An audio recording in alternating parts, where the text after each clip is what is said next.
বিমানবন্দরে কার্গো ভিলেজের আগুন পরিকল্পিত, এমন একটা নিউজ প্রকাশ করেছে যুগান্তর।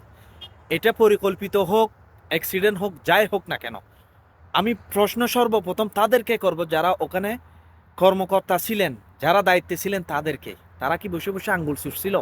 যেখান দিয়ে একটা মাছি উড়ে যেতে পারে না, সবখানে চেকপোস্ট সব কিছু থাকে, সেখানে একটা পরিকল্পিতভাবে এত বড় একটা দুর্ঘটনা হয়ে গেল। সর্বপ্রথম আপনারা তাদেরকে ধরেন যারা ওখানে দায়িত্বরত কর্মকর্তা ছিলেন, তাদেরকে জিজ্ঞাসাবাদ করলে সব কিছু আঙ্গুলের মতো সোজা হয়ে বেরিয়ে আসবে। শুধু বলতেছেন পরিকল্পিত পরিকল্পিত, এটা বলে শুধু নিউজ ফাটাই ফেলতেছেন। যাদেরকে ধরতে হবে তাদেরকে ধরতেছেন না। যেখানে সর্বদা ফায়ার সার্ভিসের কর্মীরা প্রস্তুত থাকে ফায়ার নিয়ন্ত্রণ করার জন্য, সেখানে যদি এরকম একটা ভয়াবহ দুর্ঘটনা ঘটে যায়, সেটা বাংলাদেশের জনগণ কখনো মানতে পারবে না।